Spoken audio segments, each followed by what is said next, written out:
दूंगा। आज मैं आपको कुछ तथ्य बताऊंगा जो कि देश और दुनिया के लिए जानना इस समय बड़ा महत्वपूर्ण है। पॉइंट नंबर 1, क्योंकि विश्लेषण यही है, दाऊद दोस्ती और डील का विश्लेषण क्या है। आरोप है नवाब मलिक ने सरदार शाह वली से जमीन खरीदी। आतंकी शाह वली खान मुंबई ब्लास्ट मामले में बड़ा आरोपी है। यानी अब आप पूरी खेल को समझिए, पूरी गेम को समझिए व्यूअर्स। थोड़ा मैं आपको फ्लैशबैक में लेके जा रहा हूं। आतंकी शाह वली खान मुंबई ब्लास्ट में आरोपी है। जमीन आतंकी शाह वली खान से खरीदी जाती है नवाब मलिक में। मैं आखिर में आऊंगा किस दाम पे जमीन खरीदी जाती है, आप भौचक्के रह जाएंगे जान के व्यूअर्स। आज जो आर पार में मैं लेकर आया हूं यह अपने आप में एक्सप्लोसिव है। आप तमाम बातों को उधर रखिए, लेकिन दाऊद इब्राहिम का गुर्गा, आतंकी एक टेररिस्ट, वो जमीन क्यों बेच रहा है एक नेता को, यह समझना इस समय आवश्यक है। अब अगला मैं आता हूं। आरोप है कि मोहम्मद सलीम इशाक पटेल भी सौदे में शामिल था। तथ्य क्या है? सलीम इशाक पटेल दाऊद की बहन हसीना पारकर का करीबी है। इस पे तो एक फिल्म भी बन चुकी है। हसीना पारकर दाऊद इब्राहिम की बहन है और उसका करीबी है सलीम इशाक। आरोप क्या है? 35 से 40 लाख की, नोट करिए इसे, 35 से 40 लाख में हुआ है 2.80 एकड़ प्रॉपर्टी का सौदा। तथ्य जमीन की असली कीमत क्या है? अब यह सबसे सनसनीखेज खुलासा है। 3.5 करोड़ से ज्यादा, करीब 4 करोड़ रुपए से अधिक आकी जा रही है।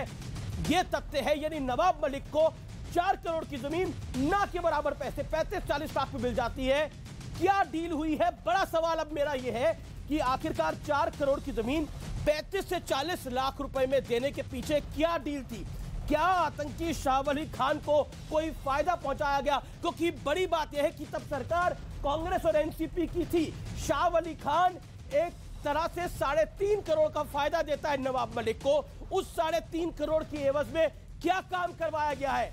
क्या कोई बड़ा कवर अप हुआ है? यह देश जानना चाहेगा। इसलिए कोई पॉलिटिकल पार्टी जो पॉलिटिकल पार्टियां इस समय बोल रही है, उनको इस बात पे सफाई देनी पड़ेगी कि 35 से 40 लाख की जमीन 4 करोड़ रुपए की जमीन 35 से 40 लाख रुपए में क्यों बेची गई? इसके पीछे मंशा क्या थी? मेरे साथ बात करने के लिए कई मेहमान जुड़ रहे हैं। गौरव भाटिया सुप्रीम कोर्ट के एडवोकेट भी हैं और बीजेपी के प्रवक्ता भी हैं। मेरे साथ ब्रिजमोहन श्रीवास्तव जुड़ रहे हैं, प्रवक्ता एनसीपी के, ये बड़े नेता हैं एनसीपी के। संजय गुप्ता शिवसेना से हैं और चरण सिंह सापरा कांग्रेस के प्रवक्ता हैं। आप तमाम लोगों का अभिनंदन है। ब्रिजमोहन श्रीवास्तव, सवाल मेरा बड़ा सीधा है आपसे श्रीवास्तव जी, और मैं आपसे बिल्कुल साफगोई से सवाल पूछ रहा हूं। 35 से 40 लाख रुपए में 4 करोड़ की जमीन को क्यों बेचा गया? एनसीपी की तब सरकार थी, क्योंकि आरोप यह है, क्या कोई फायदा पहुंचाना चाह रही थी सरकार? क्या फायदा पहुंचाया गया? पहले तो आप ये समझिएगा कि अभी तक ईडी ने जो भी मुद्दे उठाए हैं, मैं सोचता हूं शायद उससे अलग हटकर हम लोग बात कर रहे हैं। ईडी ने क्या मुद्दे उठाए हैं अभी तक की जानकारी किसी को नहीं है। ये सिर्फ हम और चर्चा कर रहे हैं प्रिजम्पशन के आधार पे। आपने ये कहा कि एक जो जमीन ऐसी थी जिसकी की कीमत आप आंक रहे हैं कि वो 3.5 करोड़ की होगी उस समय, जिसको कि 30-35 लाख रुपए में खरीदा गया है। अब मुद्दा ये उठता है कि हर प्रदेश में, हर जिले के अंदर जमीन की कीमत कलेक्टर तय करता है और उसी के अनुरूप टैक्स लिया जाता है, उसी के अनुरूप आपके स्टैम्प पेपर जमा करना पड़ते हैं। ये पूरा ट्रांजैक्शन एक कंपनी ने किया है, किसी व्यक्ति का ट्रांजैक्शन नहीं है ये। और आपको जानकर बहुत आश्चर्य होगा कि इसमें टाटा से जुड़े हुए, मैंने आपको 1 मिनट दिया, मैं आपको नहीं, मेरे को तो जान के ये भी आश्चर्य हो रहा है कि एक आतंकी जिसका नाम है शाह वली खान, आतंकी शाह वली खान मुंबई ब्लास्ट में आरोपी है, उसका करीबी मोहम्मद सलीम जो कि हसीना पारकर का करीबी है, जो दाऊद इब्राहिम की बहन है, वो जमीन बेच रहा है अपनी एनसीपी के नेता को 35-40 लाख रुपए में बेची जा रही है 4 करोड़ का माल। और आप कह रहे हैं कि हैरान करने वाली बात होगी। तो मैं क्या करूं? आपके पास जानकारी अगर अधूरी है तो उसका तो मैं कुछ नहीं कर सकता। मैं बता रहा हूं आपको कि ये जानकारी क्या है, आगे की जानकारी तो ये बताइए कि ये जो 3.5 करोड़ का फायदा नवाब मलिक को मिल रहा था, इसकी एवज में काम क्या करवाया जा रहा था? 3.5 करोड़ रुपए का जो फायदा मिल रहा था नवाब मलिक को, इसकी एवज में काम क्या कराया गया? सरकार आपकी थी तब, सरकार आपकी थी तब। कल गुजरात में 6,000 करोड़ का कोयले का घपला हुआ है, उसमें वहां के तत्कालीन मुख्यमंत्रियों को क्या फायदा हुआ वो देश को बता दें। वो आप ऐसी बात कर रहे हैं, 6,000 करोड़ का घपला हुआ है, सारे पेपरों ने इस बात को लिखा है। 6,000 करोड़ का घपला है। और यहाँ पर आप जो बात कह रहे हैं, मैं आपसे कहना चाहता हूँ कि ये जो जमीन का आरोप लगाइए, कहीं 6,000 करोड़ का घपला, कहीं 8,000 करोड़ का घपला है, बट ये नेशनल सिक्योरिटी के साथ, ये नेशनल सिक्योरिटी के साथ कॉम्प्रोमाइज नहीं है कि आपकी सरकार थी, आपके मंत्री को 3.5 करोड़ का फायदा दिया गया, किस एवज में दिया गया, किस एवज में दिया गया? 2014 से केंद्र में भारतीय जनता पार्टी की सरकार है, क्या वो सो रही थी क्या 2014 से? अगर देश की सुरक्षा से जुड़ा हुआ मुद्दा था तो एनआईए क्या कर रही थी, जो आज एनआईए को 2022 में ये बात याद आई है? इसका मुद्दा ये है ही नहीं। तो क्या मुद्दा है? कह रहा हूं, ये टोटल एक राजनीतिक विद्वेष की भावना से की गई कार्रवाई है, क्योंकि लगातार नवाब मलिक भारतीय जनता पार्टी की सरकार के खिलाफ, महाराष्ट्र के नेताओं के खिलाफ अपनी बात कह रहे थे और उसमें हकीकत थी। आप मुझे बताइए, आज तक देवेंद्र फडणवीस साहब ने इस बात का जवाब देश को क्यों नहीं दिया कि उनकी पत्नी का और उनका फोटो एक अपराधी के साथ क्यों था, जो कि ड्रग स्मगलर है राणा, उसके साथ क्यों था? आज तक जवाब नहीं दिया। उसका जवाब दें वो सबसे पहले। देवेंद्र फडणवीस 6,000 करोड़ का फोटो स्मगलर के साथ ही जैसा आप आरोप लगा रहे हैं, वो आपको बड़ा मामला दिख रहा है, लेकिन दाऊद इब्राहिम, ना एक सेकंड, वो सरकार तो आपकी है, सरकार आपकी, आप कार्रवाई करिए, कौन आपको रोकता है? आप कार्रवाई कर ही रहे हैं, कंगना रनौत से लेकर एक केंद्रीय मंत्री तक तो कार्रवाई करिए, आपको कोई कार्रवाई से रोक नहीं सकता। मेरा सवाल बड़ा सिंपल है, आपको लग रहा है बृजमोहन श्रीवास्तव जी, क्या आपको लग रहा है ये बड़ा, क्या जो दाऊद का कनेक्शन है, ये मामला बड़ा हल्का है? क्या आपको लगता है कि नवाब मलिक हाथ तो ऐसा कर रहे थे, हाथ तो ऐसा ऊपर वो खड़ा कर रहे थे कि जैसे वो आजादी की लड़ाई में जेल जा रहे हैं, जबकि वो कनेक्शन में जा रहे हैं दाऊद के जेल? मलिक साहब का कोई भी संबंध किसी भी अंडरवर्ल्ड के व्यक्ति से नहीं है। 26 साल से वो जनप्रतिनिधि हैं चुने हुए, 26 साल से वो आदमी कोई होगा 26 साल से जनप्रतिनिधि, उंगली नहीं उठा सकता। इसमें तो कोई, इसलिए हमको पूरा विश्वास है कि नवाब मलिक साहब इस मामले में पाक साफ हैं और उनके ऊपर ये जो आरोप लगाया गया है या उनके खिलाफ जो कार्रवाई की जा रही है, ये राजनीतिक विद्वेष के कारण की जा रही है। और भारतीय जनता पार्टी चूंकि अभी जो हाल में जो चुनाव हो रहे हैं, इस सारे चुनाव में पराजित हो रही है। क्या शिवसेना उधर जहां चुनाव हो रहे हैं वहां एनसीपी की हैसियत क्या है? वहां शिवसेना की हैसियत क्या है? पॉइंट तो वो है, जहां चुनाव हो रहे हैं, उत्तर प्रदेश में चुनाव बचा है, वहां पर शिवसेना और एनसीपी की हैसियत क्या है? उसका कोई देखिए, आप मुसलमान पाकिस्तान इसी का उपयोग करती है। अब आप नवाब मलिक पे मुसलमान कार्ड खेलेंगे, अब आप दाऊद इब्राहिम पे मुसलमान कार्ड खेलेंगे। दाऊद इब्राहिम मुसलमान है, इसीलिए उस पर कार्रवाई हुई है कि दाऊद इब्राहिम ने बम दबा के कहा है। उत्तर प्रदेश में आरोपी ये लग रहा है। नहीं तो दाऊद इब्राहिम मुसलमान है, उस पर कार्रवाई हुई कि दाऊद इब्राहिम ने बम दबा के करा, इसलिए कार्रवाई हुई ना? इसके ना, ये गलत है, ये गलत है। इससे पहले तो आपके गृह मंत्री में भी कार्रवाई हुई, वो तो हिंदू था, तब तो नहीं आपसे बोला गया वो हिंदू था, इसलिए कार्रवाई हुई। नवाब मलिक मुसलमान है तो बोलेंगे मुसलमान है, मतलब इसमें भी मुसलमान का एंगल लेकर आएंगे और फिर बोलेंगे हिंदू मुसलमान। ये टीवी चैनल वाले करते हैं। 1999 की खरीद है जिसपे आज 2022 में कार्रवाई हो रही है। ओके, गौरव भाटिया आप बताइए मुझे, allot is set, Gaurav Bhatia 5 साल फडणवीस साहब मुख्यमंत्री रहे। Gaurav Bhatia allot is set, Nawab Malik कह रहे हैं मैं झुकेगा नहीं, डरेगा नहीं, लड़ेगा और जीतेगा। कौन जीतेगा? किसका बोला आपने? नवाब मलिक ने यह बात बोली गौरव भाटिया को। Let Gaurav Bhatia come in, you wait now. हम कृत्य करेंगे आतंकवादियों वाले और भ्रष्टाचारियों वाले लाएंगे, जैसे महात्मा गांधी जी की तरह कोई आंदोलन कर रहे हो आजादी का। अरे आज तो एक बहुत बड़ा संदेश गया है, होगे नवाब, लेकिन सारी नवाबी निकल जाती है जब जांच एजेंसियां स्वतंत्र होकर निर्भीकता से अपना कार्य करती है। और फर्क आया है अमीर जी, सीबीआई ईडी तोते, पिंजरे का तोता बनाया था, ये सर्वोच्च न्यायालय ने कहा था कांग्रेस सरकार में। आज वो बाज बन के भ्रष्टाचारियों को, जो आतंकवादियों के साथ खड़ा होता है, काट रहा है और इसीलिए इन्हें दर्द हो रहा है। अब दर्शकों के लाभ के लिए मैं एक बात बता दूं, लेकिन गौरव भाटिया, समूचा विपक्ष इकट्ठा हो गया है। अखिलेश यादव भी साथ में आ गया नवाब मलिक के। अखिलेश यादव ने बोला कि बीजेपी डर रही है, बीजेपी घबरा रही है। देखिए अमीर जी, मैं सुन रहा था यहाँ पे एनसीपी के प्रवक्ता ने बोला क्योंकि नवाब मलिक मुसलमान है इसलिए कार्रवाई हो रही है। दूसरा, राजनीतिक विद्वेष की बात करूं, मैं कुछ बात रखना चाहता था लेकिन उससे पहले इसी पे बात कर लेते हैं। देखिए यही बात तो आदरणीय प्रधानमंत्री नरेंद्र मोदी जी ने कही कि हमारे लिए आतंकवादी का धर्म नहीं है, लेकिन समाजवादी पार्टी मैनिफेस्टो में कहती है नन्हे मुन्ने मासूम छोटे छोटे मुसलमान अगर आतंकी हैं तो उनके मुकदमे हम वापस ले लेंगे, मुआवजा देंगे। नवाब मलिक जब मंत्री बने तब इनको नहीं पता चला कि वो मुसलमान है, जनता सम्मान दे रही है। आज जब गलत कृत्यों की वजह से प्रथम दृष्टया पकड़े गए हैं तो वो मुसलमान हो गए। दूसरी बात, आपको मालूम है ये क्यों हुआ? मैं आपको जानकारी दे दूं। गौरव, एक बड़ी खबर आ रही है, नवाब मलिक इस्तीफा ना दे, ममता बनर्जी ये बात कह रही है। सूत्रों के हवाले से बड़ी खबर है, नवाब मलिक के मुद्दे पर ममता बनर्जी हैज डायल्ड इन शरद राव पवार। ममता बनर्जी ने शरद राव पवार से सीधी बात करी है, समर्थन दिया है, संयुक्त विपक्ष की जरूरत की बात करी है, कहा कि नवाब मलिक से इस्तीफा नहीं लेना चाहिए। हालांकि नवाब मलिक पर जो आरोप है वो बड़ा ही सनसनीखेज है दाऊद से कनेक्शन के, लेकिन इसमें सियासी एक्शन हो रहा है, यही हमारी बहस का नाम भी है आज। ममता बनर्जी ने शरद राव पवार से बात करी है, एक तरफ अखिलेश यादव साथ में आ गए हैं नवाब मलिक के, दूसरी तरफ एनसीपी मुस्लिम कार्ड खेल रही है। एनसीपी कह रही है क्योंकि नवाब मलिक मुसलमान है इसलिए उन पे ये कार्रवाई हो रही है, लेकिन जो फैक्ट है 35-40 लाख रुपए में जमीन खरीदी गई है, 4 करोड़ रुपए की, और तत्कालीन कांग्रेस और एनसीपी का शासन था।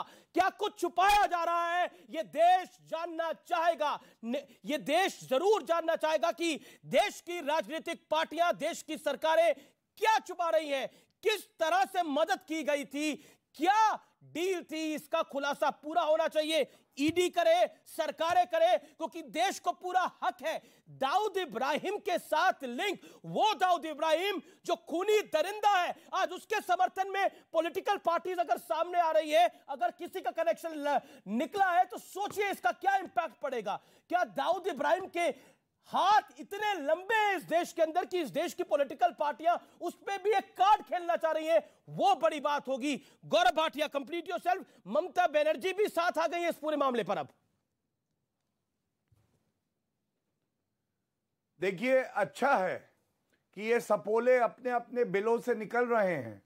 जहां देश देख रहा है कि अगर अंडरवर्ल्ड पे कार्रवाई हो और अगर उनसे किसी के तार जुड़े हैं, कार्रवाई हो, तो समर्थन कौन दे रहा है? अखिलेश यादव, ममता बनर्जी। और ये दिखाता है कि ये चाहते ही नहीं हैं कि जो पीड़ित परिवार हैं उनको इंसाफ मिले, बल्कि मुंबई में बम धमाके हों। और उस वक्त मैं आपको बता दूं, नवाब मलिक 2005 में मंत्री थे जब जमीन का सौदा हुआ। अमीर जी, सौदा क्यों हुआ ये बड़ी बात है। देखिए, जो आरोपी थे उनके पास ये जमीन थी और टाडा का तब कानून था जिसमें प्रावधान है कि अगर गलत तरीके से जमीन अर्जित करी गई है तो उसको जब्त किया जा सकता है। अगर वो नवाब मलिक के पास चली जाती है तो वो जमीन बच जाएगी और नवाब मलिक का फायदा हो जाएगा। इसीलिए नवाब मलिक ने आज तक खंडन नहीं किया कि उन्होंने ये जमीन नहीं ली है किसी अंडरवर्ल्ड के आदमी से। ये बड़ी बात है। प्रेस कॉन्फ्रेंस करके एनसीपी कर दे ये ऐलान कि नहीं ली है उन्होंने जमीन। क्यों नहीं करते हैं? ये एक पॉइंट है। चरण सिंह सापरा, अगर केंद्र सरकार विद्वेष की भावना से कार्रवाई कर रही है तो पाक साफ निकल आए नवाब मलिक और वो बोले कि मैंने जमीन नहीं खरीदी है 35-40 लाख रुपए में, क्योंकि तथ्य कह रहे हैं कि 40 लाख रुपए में जमीन खरीदी गई है 4 करोड़ रुपए की। आप भी मुंबई रहते हैं, मैं आपसे जानना चाहूंगा, कोई 4 करोड़ का माल 40 लाख 35 लाख में क्यों देगा? Until and unless it is a big favour, बड़ा लाभ किसी को नहीं पहुंच रहा होगा, वो भी एक आतंकी से बम ब्लास्ट के आरोपी से। जो बात कर रहे हैं ये अमित जी, हम लोग जो बात कर रहे हैं वो मेरिट ऑफ द केस पे बात कर रहे हैं कि कितने की जमीन कितने में ली गई। अब ये मेरिट ऑफ द केस जो है वो जब केस चलेगा, अब ईडी कोर्ट में गई है तो मेरे ख्याल से उसके अंदर बहुत से खुलासे होंगे। ये 4 करोड़ की जमीन थी भी या नहीं थी, या 4 करोड़ की नहीं थी 2 करोड़ की थी, या ये डिस्ट्रेस सेल था। डिस्ट्रेस सेल तो आपको भी पता है हर जगह में होता है। नहीं, बिल्कुल चरण सिंह सापरा, क्योंकि आप एक संजीदा नेता हैं। एक सरल सा मेरा सवाल है, आपने बोला डिस्ट्रेस सेल होता है, क्या डिस्ट्रेस सेल 4 करोड़ रुपए का माल कोई 40 लाख रुपए में बेच सकता है? 4 करोड़ का माल कोई 3.5 करोड़ में दे देगा, 4 करोड़ की जमीन कोई 3 करोड़ में दे देगा। लेकिन डिस्ट्रेस सेल ऐसा होगा कि 4 करोड़ का सामान कोई 40 लाख 35 लाख में बेच के निकल जाएगा।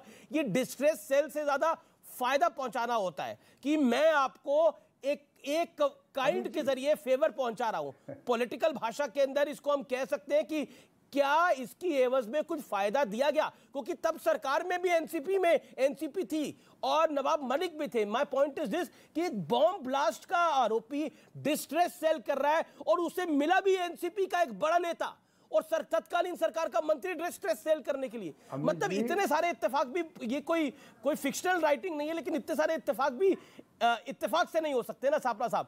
हालांकि आप मुंबई से आते हैं, बॉलीवुड की नगरी है, लेकिन इसमें तो फिल्म बन सकती है पूरी। इतने बड़े इत्तेफाक दे रहा हूं, आपका उत्तर देता हूं जी सापड़ा साहब। अमित जी देखिए, जितनी बातें आप अभी कर रहे हैं, मेरे ख्याल से ये कोई ईडी के जरिए से कोई प्रेस कॉन्फ्रेंस लेकर के नहीं कहा गया कि 4 करोड़ की जमीन थी और उसको 35 लाख में दे दिया गया या 30 लाख में दे दिया गया। और जब तक ये ईडी अभी मीडिया के सामने नहीं आती या ईडी ऑफिशियल पेपर कोर्ट में दायर नहीं करती है और वो पेपर आप और हम पढ़ते नहीं है, मेरे ख्याल से तब तक ये सारी अटकलें कही जाएंगी। अटकलों के ऊपर चर्चा करना और फिर उसके ऊपर और आरोप लगाना, ये मेरे ख्याल से ठीक नहीं है। मूल मुद्दा ये है कि एक महाराष्ट्र विकास आघाड़ी, जो महाविकास आघाड़ी है, उसके मंत्री को किस तरह से उठाया गया। ईडी सुबह 5 साढ़े 5 बजे चली जाती है, यानी वो इस तरह से गई है जिस तरह से एक भगोड़े को पकड़ने के लिए गई है। अरे भाई वो मंत्री है, मंत्री है तो उसको आपको नोटिस देना पड़ता है। कुछ नियम कानून संविधान के तहत इस देश में है कि नहीं है। आपने कोई नोटिस नहीं दिया, उनको लेकर के आप चले गए हैं। और लेकिन आपके पास कोई चीजें, अगर वो इन्वेस्टिगेशन में मदद नहीं कर रहे हैं, तब भी आप ये चीजें बाहर आकर के कह सकते हैं, आप कोर्ट में कह सकते हैं। अभी तक तो कोर्ट में भी मेरे ख्याल से लेकर के नहीं गए हैं। तो ये तमाम सारी चीजें हैं और मैं ये कहना चाहता हूं जी लेकिन देखिए, जो ईडी के सोर्सेस कह रहे हैं कि अंडरवर्ल्ड से जुड़े लोगों के साथ रिश्ते थे, अंडरवर्ल्ड से जुड़े लोगों के साथ पैसे का लेन देन था, रियल एस्टेट में बेनामी संपत्ति में निवेश था, ये भी कहा गया है। नवाब पर पूछताछ में असहयोग का आरोप है, ये क्लियरली कहा गया है। अब मैं आपको थोड़ा फ्लैशबैक में लेके चलता हूं, क्योंकि देवेंद्र फडणवीस ने आरोप लगाए थे कि अंडरवर्ल्ड से रिश्ते हैं। कुर्ला में 3 एकड़ जमीन, लगभग 3 एकड़ जमीन खरीदी गए हैं। मलिक के रिश्तेदार ने जमीन को खरीदा है, शाहवली और सलीम ने जमीन बेची है। शाहवली वही आतंकी है जो बॉम्ब ब्लास्ट का आरोपी है। अब आप मुझे बताइए, गौरव भाटिया, हालांकि आप तो एडवोकेट भी, मैं आ रहा हूं सापड़ा साहब, इत्तेफाक की बात कोर्ट में होती होगी, क्या जो इत्तेफाक लगाया जा रहा है वो आपको इत्तेफाक से लग रहा है या फिर आपको लग रहा है कि वही ट्रुथ है, वही सत्य है? देखिए अमीर जी, मैं कांग्रेस के प्रवक्ता को सुन रहा था और मैं समझता हूं मैं अकेला नहीं हूं जो हंसा होगा, जनता भी हंसी होगी। आपने तर्क सुना, सुबह सुबह बिना बताए ईडी कैसे चली गई। मतलब ईडी कहती नवाब जी 4 बजे आएंगे, समोसा चाय रेडी रखिएगा, आप वहां मिलिएगा, फिर हमको लेके जाएंगे आपको। अरे ईडी भाई काम करेगी तो ऐसे ही करेगी ना कि जाएगी, पूछताछ करेगी, अगर उसके पास प्रथम दृष्टया प्रमाण होंगे तो गिरफ्तारी करेगी, जो उसने कर ली। और दूसरी बात देखिए, कितने दोहरे मापदंड है। अब कह रहे न्यायालय में मामला है, नवाब मलिक को इस्तीफा नहीं देना चाहिए। आप याद करिए, लखीमपुर में टैनी जी के पुत्र की गिरफ्तारी होती है, ये लोग चिल्ला रहे हैं अरे मंत्री को इस्तीफा देना चाहिए। मंत्री, हम कह रहे हैं मंत्री जी ने क्या कुछ किया है, कोई जांच में आया? नहीं, मंत्री जी को इस्तीफा देना चाहिए। यहां मंत्री जी के तार सीधा जाके दाऊद इब्राहिम के खंबे से जुड़ गए हैं, करंट वहां से आ रहा है, लेकिन यहां कह रहे नहीं अभी रुक जाओ, आराम से बात करेंगे। और अगर न्यायालय की बात कर रहे हैं तो सोनिया गांधी, राहुल गांधी, न्यायालय से ही उनकी बेल हुई है ना, उनसे तो इस्तीफा करा दीजिए। और ये लोग इतने बड़े भ्रष्टाचारी हैं, याद करिए पी चिदम्बरम एक गमले में 8 करोड़ की गोभी उगा रहे थे और पकड़े गए बाद में, और उसके बाद भी ये कहते रहे कि निर्दोष है। ठीक है, और देश की सुरक्षा सर्वोपरि। नवाब मलिक ही तो बार बार कह रहे थे प्रेस कॉन्फ्रेंस के अंदर, अगर उनको लगता है कि मैंने कुछ गलत करा तो मुझे पकड़ ले, मेरा अगर कोई रिश्ता निकलता है तो मुझे पकड़ ले। तो अब ईडी ने रिश्ता निकाल लिया और सब चीजें सामने लगभग आ रही हैं। क्या आपको लगता नहीं है, एक पॉलिटिकल परसेप्शन होता है जिसमें आप कह रहे हैं देखिए ये केंद्र में बीजेपी की सरकार है, ये द्वेष की भावना से काम कर रही है, एक पब्लिक परसेप्शन होता है, एक बॉम्ब ब्लास्ट के आरोपी से इत्तेफाक से भी कोई जमीन क्यों खरीदेगा? और वो 4 करोड़ का माल मेरा सीधा सवाल है, 35-40 लाख में डिस्ट्रेस सेल क्यों करेगा मंत्री को? आप बोल रहे हैं, एक मंत्री को क्यों करेगा डिस्ट्रेस सेल? सर ये जो तथ्य अभी सूत्रों के हवाले से अवेलेबल है वो बोल रहे हैं, यही आरोप तो देवेंद्र फडणवीस ने लगाया था, यही ईडी के सोर्सेस बता रहे हैं। अब तमाम चीजों के मद्देनजर आप कह रहे हैं कि अब पब्लिक परसेप्शन के अंदर ये जा रहा है कि एक आतंकी से जमीन खरीदी गई औने पौने दामों के ऊपर। तो आप समझिए, एनसीपी की तो पूरे देश में कोई इतनी बड़ी पॉलिटिकल हैसियत नहीं है, एनसीपी की तो महाराष्ट्र तक हैसियत है, लेकिन कांग्रेस पार्टी तो बहुत बड़ी है।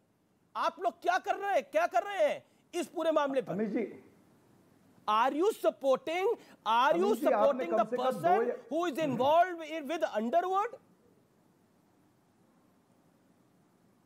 अमित जी, आपने कम से कम 2 या 3 मिनट का सवाल पूछा, 3 मिनट का समय मुझे भी दीजिएगा। आपने पहले कहा कि ये 2005-6 का मामला है। सुनिए, 2005-6 का मामला है, और अगर ये 2005-6 का मामला है तो फिर 2014 से लेकर के 2019 तक भारतीय जनता पार्टी की सरकार राज्य में भी थी, केंद्र में भी थी। तो ये डबल इंजन की सरकार ने तभी नवाब मलिक को क्यों नहीं पकड़ा? आज दाऊद के बारे में ये इतना बोलते हैं, डबल इंजन की सरकार दाऊद को क्यों नहीं लेकर के आई? नरेंद्र मोदी जी ने 2014 में कहा था हम 100 दिन में दाऊद को लेकर के आएंगे। गोपीनाथ मुंडे कहता था हम घसीट करके दुबई से दाऊद इब्राहिम को लेकर के आएंगे। तो फिर क्या बात हुई? 2016 और 17 के अंदर दाऊद इब्राहिम की पत्नी 3 मर्तबा भारत में आई है। क्या कर रही थी इनकी केंद्र की आईबी और क्या कर रही थी रॉ और बाकी सारी एजेंसियां? तो ये तमाम सारे सवाल है जिसका भारतीय जनता पार्टी कभी उत्तर नहीं देती है। रही बात कि ये किस तरह से महाराष्ट्र में हो रहा है, तो मैं पीछे आपको बताना चाहता हूं। 2 दिन पहले चंद्रकांत पाटिल, जो भारतीय जनता पार्टी के अध्यक्ष है महाराष्ट्र के, उन्होंने अखबार में स्टेटमेंट दिया कि 10 मार्च को भारतीय जनता पार्टी अपनी सरकार यहां पर महाराष्ट्र में बनाएगी।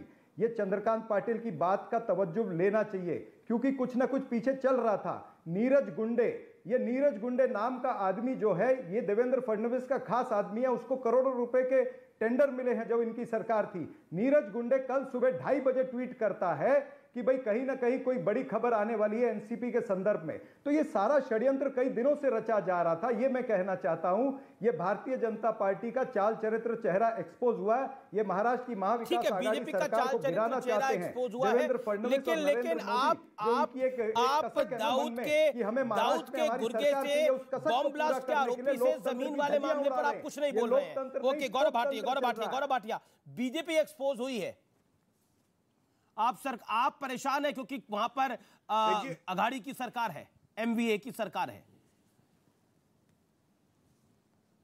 नहीं, उसको कहा करिए महावसूली अघाड़ी सरकार। और मैं क्यों कह रहा हूं, राजनीतिक विद्वेष की पहले इन्होंने बात करी। अमीर जी, आपने भी वो डिबेट करवाई थी, आपको याद है अनिल देशमुख के बारे में, जब आया कि वो भी अपराध में लिप्त है, तो यही लोग चिल्ला रहे थे। शांत हो जाइए, शांत। मास्टर जी, आपकी बात का उत्तर दूंगा। बताइएगा, थोड़ा शांत रहिए प्लीज, मैं बताऊंगा, थोड़ा सुनिएगा। तो अनिल देशमुख के लिए भी ये लोग क्या कह रहे थे? अरे वो तो नन्ना मुन्ना बच्चा है, निर्दोष है। क्या हुआ? उनको आज तक जो आरोप लगे निरस्त नहीं हुए, बल्कि अदालत ने पाया कि वो लिप्त थे और वसूली करा रहे थे। दूसरी बात, नवाब मलिक डंके की चोट पे आके कहते थे अरे मेरे दामाद के खिलाफ राजनीतिक कार्रवाई हो गई। उनके दामाद को जेल में रखा, 9 महीने बेल नहीं मिली। अब आते हैं डबल इंजन की सरकार। डबल इंजन की सरकार वर्सेस डिफेक्टिव इंजन की सरकार, जो कि कांग्रेस की थी। डबल इंजन की सरकार ने यह किया कि सबसे पहले जो ग्लोबल टेररिस्ट घोषित किया गया दाऊद इब्राहिम को, वो भाजपा की सरकार थी। नवंबर 2017 में दाऊद इब्राहिम की जो संपत्ति थी उसकी कुर्की कराई। इकबाल तस्कर को जो अरेस्ट किया, गिरफ्तारी करी 2017 में, वो भी हमारी सरकार ने करी। और आपकी 10 साल तो यहां सरकार रही और 93 में भागा। शिवसेना के पास भी जाना, संजय गुप्ता इंतजार कर रहे हैं जी। आपकी सरकार ने क्या किया बताइए? एक तरफ तो दाऊद इब्राहिम को पकड़ने की बात हो रही है, दूसरी तरफ दाऊद इब्राहिम के गुर्गे से जमीन खरीदी जा रही है। काफी विरोधाभास है। लेकिन मेरे को संजय गुप्ता का रुख करना पड़ेगा। शिवसेना के 10 सेकंड का जवाब दे दूं? सापरा साहब 30 सेकंड में जवाब, फिर संजय गुप्ता, आप ही के सहयोगी दल है जी। जिस तरह से गौरव भाटिया जी ने अभी सारा उल्लेख किया है, उसका जवाब उसका जवाब यही बनता है कि ये झूठ बोलना बंद करे और इस तरह से जनता के बीच में कोई फायदा नहीं होने वाला है इनको। इनका चाल चरित्र चेहरा ये एक्सपोज हो चुका है।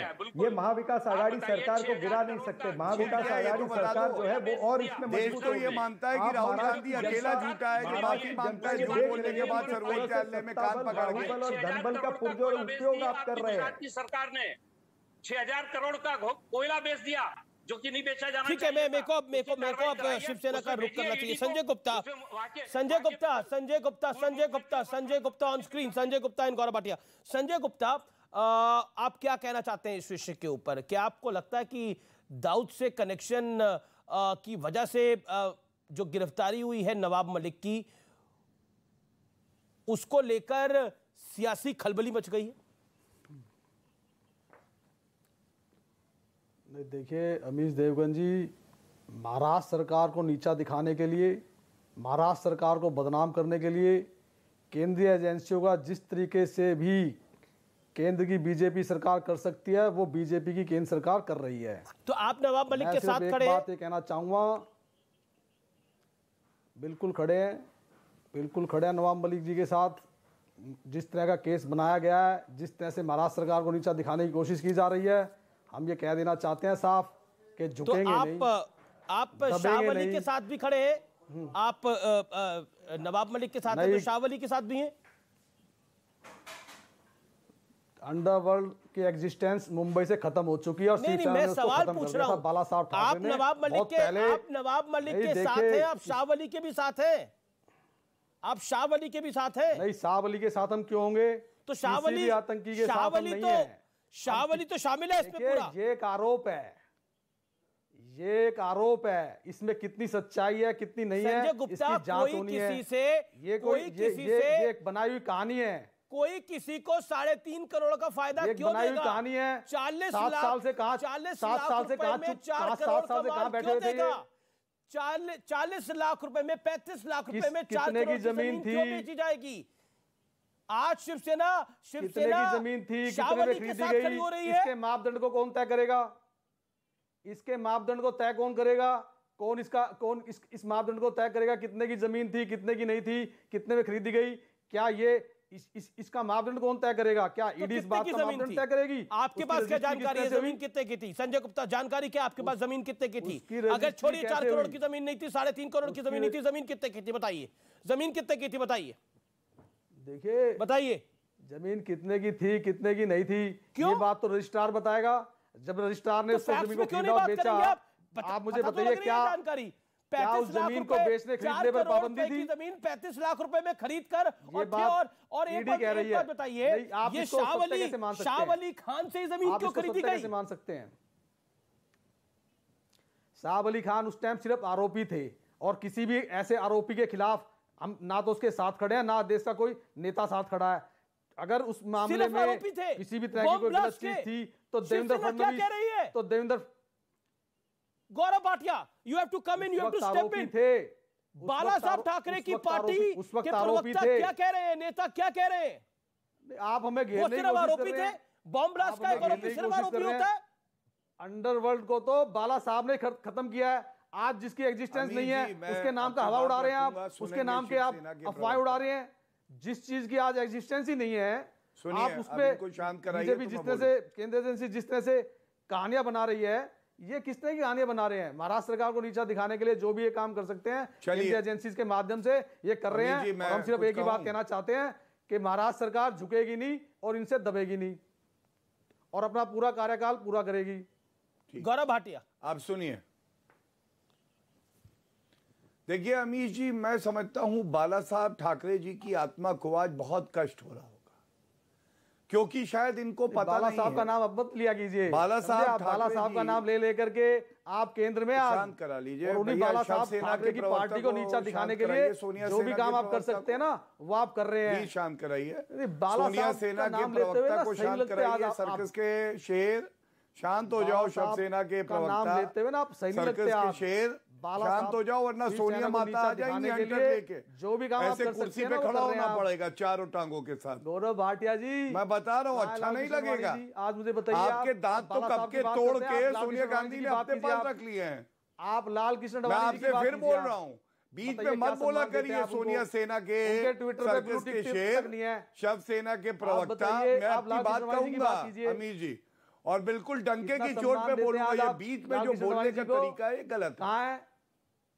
आप बताइए लाल कृष्ण तो पैर छूते क्या, उनको कितना सम्मान देते हैं? पैर छूते आशीर्वाद देते। मोदी जी ने पैर छुआ, आपने देखा नहीं? पर सोशल मीडिया पर ब्लू टिक करनी है। शेर थोड़ी ना सवाल पूछते हैं। आप तो सोनिया गांधी अंडरलाइन चलाइए, उसके बाद आप खड़े हो जाइए एक स्टूल पे चारों पैर रख के, जीभ लटका के, की बात करने की और जो तुम है वो बीच में टांगोगे। ठीक है, बीजेपी अटल बिहारी वाजपेयी जी के सिद्धांतों पर है। जी इनको शांत कराइए। बीजेपी अटल बिहारी वाजपेयी जी के सिद्धांतों पर है। संजय गुप्ता, आपने बोला, देखिए नॉन स्टॉप नहीं बोल सकते, आपने बोला वो सिर्फ आरोपी था, यानी शाह वली खान आतंक का सिर्फ आरोपी था, उस पे कोई जुल्म, उस पे तो कोई आरोप तय थोड़ी हुआ था। तो आरोपी था तो उससे जमीन भी खरीद सकते हैं, उससे डील भी कर सकते हैं। वेरी गुड, 7 साल से आज इनके पास, ठीक है। अच्छा हुआ ना, आपने बोला, आपने अपने वक्तव्य को रखा। एक सेकंड, मैं हम्बल रिक्वेस्ट, देखिए ऐसे चर्चा नहीं हो सकती। Okay, let Gaurav Bhatia step in. Gaurav Bhatia, response. देखिए अमीर जी, ये वही सोच है जो प्रधानमंत्री जी ने उत्तर प्रदेश की रैली में उठाई। नन्हे मुन्ने प्यारे छोटे छोटे बच्चे हैं, आरोपी हैं केवल। आप मुझे बताइए, एक मंत्री खुद 2005 में एक आतंकवाद के मामले का आरोपी, जिसने मुंबई में जहां ये मंत्री हैं बॉम्ब ब्लास्ट कराया हो, और उससे सस्ते में जमीन क्यों ले लेगा? और बाला साहब ठाकरे ये कहा करते थे कि अगर सबसे बड़ा खतरा देश को किसी चीज से है तो वो इस्लामिक आतंकवाद से है। बाला साहब ठाकरे की जान को खतरा था तो वो इस्लामिक आतंकवाद से था। और इतना था कि बाला साहब जी ने कहा था कि मैं अपने परिवार को एक सुरक्षित घर में स्थान पे छोड़ दूंगा, क्योंकि ये आतंकवादी कभी भी मेरी जान लेने की प्रयास करेंगे। और आज यहां पे बैठे हैं शिवसेना के प्रवक्ता और कह रहे हैं कि वो केवल आरोपी था। उन निर्दोष परिवारों से पूछिए, उन जिनके अपने चले गए, परिजन मार दिए गए, वो थूकेंगे शिवसेना पे। अरे तभी मैं इनको सर्कस का शेर बुलाता हूं, सोनिया सेना कहता हूं, क्योंकि जिन परिवारों को इंसाफ दिलाने की जिम्मेदारी नवाब मलिक की थी, वो डीलिंग कर रहे थे कि सस्ती प्रॉपर्टी ले ले। अरे प्रॉपर्टी डीलर थे कि मंत्री थे? नहीं, आप जब मुख्यमंत्री देवेंद्र फडणवीस थे तब क्या कर रहे थे वो? तब कहां, कौन सी वादियों में सोए हुए थे आप? तो मैंने तो आपको बताया ना अभी क्या कार्रवाई करी। आज कैसे जाग गए आपने? क्या आज कहां से जाग गए आप? आज सिर्फ केंद्रीय एजेंसी का इस्तेमाल महाराष्ट्र सरकार को नीचा दिखाने के मकसद से कर रहे हैं आप। कान काट लिए क्या? आज तक आपको सुनाई नहीं दिया? मैंने बताया नवंबर 2017 में आप ये प्रॉपर्टी जो है नीलाम की गई। मैंने आपको बताया 2017 में बाल कसकर को जेल में डाला। महाराष्ट्र प्रदेश अध्यक्ष चंद्रकांत पाटिल जी कहते हैं कि शिवसेना से हमारे पुराने संबंध हैं और बहुत अच्छे संबंध हैं हमारे, आज भी पुराने रिश्तों का हमें ख्याल है। और दूसरी तरफ आप केंद्रीय एजेंसी के माध्यम से उसी सरकार को बदनाम करने के लिए कुछ भी कहते हैं आप। नहीं तो आप ये बताइए, आप एक उत्तर दे दीजिए। बात करते हैं, उद्धव जी का सम्मान करते हैं, हम बाला साहब का निकल के खंडन करते हैं, उद्धव जी का सम्मान करते हैं, हमारे इतने अच्छे संबंध रहे। इसमें क्या गलत बात बोल रहे हैं बताइए?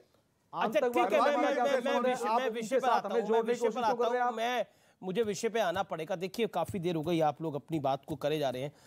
मेरा निवेदन है कि हम पॉइंट पर रहें। चरण सिंह सापड़ा भी कुछ कहना चाहते हैं, ब्रिजमोहन श्रीवास्तव भी कुछ कहना चाहते हैं। ब्रिजमोहन जी, देखिए अभी कुछ देर पहले किरीट सोमैया ने ट्वीट किया है कि अनिल देशमुख गए, नवाब मलिक गए और अब अनिल परब की भी बारी है। ये उनका ट्वीट आया है। क्या आपको लगता नहीं है कि एक सैद्धांतिक रूप से एनसीपी के पहले एक मंत्री जो वसूली के केस में गए हैं, अब ये मंत्री दाऊद से लिंक के चक्कर में ईडी ने जेल भेज दिया है इनको? क्या कहना चाहते हैं? क्या आपको लगता नहीं है कि एक रिस्पॉन्सिबिलिटी होती है बीइंग अ पॉलिटिकल पार्टी, और आप उस व्यक्ति के साथ खड़े हो रहे हैं जिसने मुंबई धमाकों में सामान्य लोगों को मारा, आम लोगों को मारा? अमित जी, मैं इस बात पे सबसे पहले आपके इस पूरे आरोप को नकारता हूं। आपके पास जानकारी अधूरी है और अधूरी जानकारी पर आप इस प्रकार की चर्चा करवा रहे हैं। सबसे पहले आप ये जान लीजिए कि वो जो जमीन का टुकड़ा है वो 400 स्क्वायर मीटर का जमीन का टुकड़ा है, वो है जरूर, वो 3 एकड़ का 400 स्क्वायर मीटर। दूसरी बात, उसकी जो मालिक है 2 महिलाएं हैं। तीसरी बात, जिस आरोपी की बात की जा रही है उस आरोपी का पिता वहां पर चौकीदार था और चौकीदार होने के नाते वो जमीन का कस्टोडियन था। ये जो खरीद फरोख्त हुई है वो उन 2 महिलाओं से हुई है। किसी भी जगह पर उस आरोपी से या उस आरोपी से जुड़े हुए किसी व्यक्ति के माध्यम से खरीद फरोख्त नहीं हुई है। ये बात मैं आपसे जब कह रहा हूं तो मैं रिकॉर्ड देख के बोल रहा हूं। और यदि गौरव भाई के पास या किसी और के पास या आपके पास अगर कोई रिकॉर्ड है तो आप देश के सामने पेश करिए, क्योंकि अभी तक ना तो ईडी ने इसका खुलासा किया है और ना किसी और तरह से जानकारी मिली है। तीसरी बात, अच्छा, कितने में खरीदी गई थी? ठीक है, जब आप इतना कुछ बता ही रहे हैं तो खरीदी कितने में गई थी? ब्रिजमोहन जी, जमीन कितने में खरीदी गई थी? ब्रिजमोहन जी, जमीन कितने में खरीदी गई थी? जुड़े हुए इस पूरे मामले से ब्रिजमोहन जी, जमीन कितने में खरीदी गई थी? आपके माध्यम से मैं गौरव भाई से पूछना श्रीवास्तव जी, ब्रिजमोहन श्रीवास्तव जी, देखिए आप एनसीपी के बड़े नेता हैं, जमीन कितने में खरीदी गई थी? ब्रिजमोहन जी, जमीन में बार बार सवाल पूछ रहा हूँ, जमीन कितने में खरीदी गई थी? आंसर दिस, जमीन कितने में खरीदी गई? जमीन उतने में खरीदी गई थी जो उसका सर्किल रेट था। कितने में खरीदी गई थी? होती है कितने में खरीदी गई थी और मार्केट वैल्यू क्या थी? कितने में जमीन खरीदी गई थी और मार्केट वैल्यू क्या थी? दूध का दूध और पानी का पानी अभी होगा। आप और मैं तय करने वाले। दूध का दूध और पानी का पानी अभी होगा। जमीन कितने में खरीदी गई थी ये बताइए आप। कितने में खरीदी गई? जो सर्किल रेट था कितने में भुगतान हुआ? प्राइस क्या था?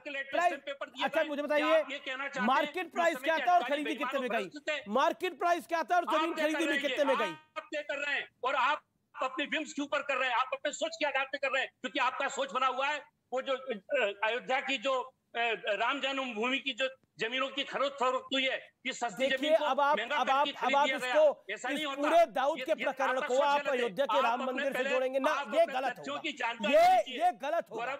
अयोध्या देखिए आप विषय पर आइए। आपने बोला जमीन को खरीदा गया, आपने बोला जमीन को खरीदा गया। मैं पूछ रहा हूँ किस भाव में खरीदा था जमीन को, ये बता दीजिए।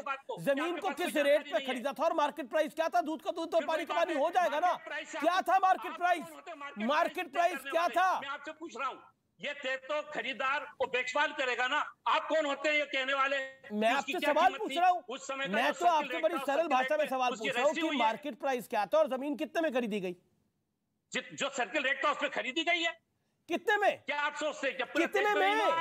अरे व्यूअर्स को बताइए कितने में खरीदी गई थी? 6,000 करोड़ का कोयला बेच दिया। अरे कितने में? अरे मैं 6,000 करोड़ की बात नहीं कर रहा, मैं बताता हूँ जमीन कितने में खरीदी गई थी। 40 लाख रुपए में, 35 लाख रुपए में। और कितने की थी? वो 3.5-4 करोड़ रुपए की थी। गौरव भाटिया वो कह रहे हैं कि फैसले पे कोई नहीं पहुंच सकता, ये बीजेपी का असम्पशन है। अभी तक ईडी ने कुछ सिद्ध नहीं करा है। 6,000 करोड़ का। अब आपने अपनी बात को रखा। गौरव भाटिया 40 सेकंड मेरी बात सुनेंगे। बिल्कुल ब्रिज जी, 2 बातें मैं कहूंगा। पहली बात तो मैं आपकी बात से सहमत हूं कि न्यायालय में जब मामला है तो न्यायालय को अपना काम करने दें। लेकिन अमीर जी ये बताइए, जब न्यायालय अपना काम कर रहा है तो ये क्यों कहा जा रहा है कि ये राजनीतिक विद्वेष का मामला है? कोई निरस्त तो हुआ नहीं है, तो ये तो दोहरे मापदंड हो गए। दूसरी बात, जमीन 35 लाख की थी, 40 की थी, 1 करोड़ की थी, वो छोड़ दीजिए, सर्कल रेट की भी बात छोड़ दीजिए। कानूनी एक बात बताता हूं, मनी लॉन्ड्रिंग एक्ट कहता है कि अगर कोई भी संपत्ति अर्जित की गई है फ्रॉम प्रोसीड्स ऑफ क्राइम, वो 35 लाख की हो, 40 लाख की हो, अगर आतंकवादी हैं और प्रोसीड्स ऑफ क्राइम से एक संपत्ति बनाते हैं तो एक मंत्री वो कैसे ले सकता है? ये बड़ी बात है, ये मनी लॉन्ड्रिंग में अपराध है। 35 लाख, 40 लाख और 1 करोड़ की बात नहीं है। मैं कह रहा हूं अगर 1 लाख की भी होती, अगर वो आतंकवाद से आई, काले धन से आई, भ्रष्टाचार से आई, आतंकवाद में उसका इस्तेमाल हो रहा है, तो वो जमीन आतंकवादी से कोई मंत्री नहीं ले सकता, वरना वो भी गुनहगार है। और यही बात मनी लॉन्ड्रिंग एक्ट में ईडी कहेगी। Okay Charan Singh Sapra wants to reply this. Charan Singh Sapra, money laundering तो इसे देखिए, भारतीय जनता पार्टी के प्रवक्ता ने कुछ देर पहले, हाँ मैं आ रहा हूं। भारतीय जनता पार्टी के प्रवक्ता ने कुछ देर पहले उन्होंने दाऊद के ऊपर बहुत कुछ कहा। उन्होंने कहा कि हमने दाऊद को इंटरनेशनल टेररिस्ट डिक्लेयर किया, हमने कुछ प्रॉपर्टी उसकी नीलाम कराई। यानी ये उसी तरह की बात हो गई जैसे चीन हमारा मैप बदल रहा है और ये चीन के ऐप बैन कर रहे हैं, ये उसी तरह की बात हो गई। और जहां तक ये नीलामी और जमीन की बात करते हैं, मैं इनको याद दिलाना चाहूंगा, नहीं मैं इनके बीच में नहीं बोला था, मैं इनके बीच में नहीं बोला था। सुन लीजिए अभी शांति से, शांति से बोलिए। आपके अमेठी के उम्मीदवार चंद्र प्रकाश मिश्रा जो हैं वो भगोड़े थे और उनकी जमीन जो है कोर्ट ने नीलामी के लिए निकाली है, उसको आपने अभी टिकट दी है जो अभी चुनाव चल रहा है। उसके बाद में आपके यहाँ होता क्या है, अगर हेमंता बिस्वा शर्मा कांग्रेस में है तो वो भ्रष्टाचारी है, अगर वो बीजेपी में चले जाएं तो वो मुख्यमंत्री बन जाते हैं, अगर नारायण राणे कांग्रेस में है तो वो घोटालेबाज है, वो बीजेपी में चले जाएं तो केंद्रीय मंत्री बन जाते हैं, अगर मुकुल रॉय तृणमूल कांग्रेस में है तो भ्रष्टाचारी हैं, बीजेपी में चले जाएं तो वो कमल छाप डिटर्जेंट से धुल जाते हैं, वो फिर तृणमूल में आ जाए तो फिर उनके ऊपर में रेड होती है। तो ये जो दोहरा मापदंड आपका है ना, जो एजेंसियों को क्या नवाब मलिक अब इस्तीफा देंगे क्योंकि वो अरेस्ट हो गए हैं? क्या चरण सिंह सापड़ा क्या नवाब मलिक इस्तीफा देंगे अब क्योंकि वो अरेस्ट हो गए, गिरफ्तार हो गए हैं? अभी पता चल जाएगा। नवाब मलिक इस्तीफा देंगे? देखिए इस्तीफे का मैं जवाब देता हूं, शांत रहिए, बौखलाइए मत, शांत रहिए। देखिए इस्तीफे की बात जहां तक है ये मुख्यमंत्री का प्रेरोगेटिव है, मुख्यमंत्री तय करेंगे। आपकी राय क्या है? एनसीपी के जो कांग्रेस पार्टी की राय क्या है कि दाऊद से लिंक में एक मंत्री अरेस्ट हुआ है तो उसको इस्तीफा देना चाहिए नहीं देना चाहिए? कांग्रेस पार्टी का स्टैंड क्या है इस पर? देखिए मैं सुन रही आपको उत्तर प्रदेश की जनता, ये कहना चाहता हूं कि नहीं, जो मुख्यमंत्री तय करता है कि कौन कैबिनेट में रहेगा, कब तक रहेगा, कब इस्तीफा लेना है। दाऊद के साथ लिंक में एक मंत्री गिरफ्तार हुआ है, जमीन खरीदारी का मामला है, उसमें इस्तीफा होना चाहिए नहीं होना चाहिए? आप कह दीजिए नहीं होना चाहिए, इसमें क्या है? तो ईडी को पहले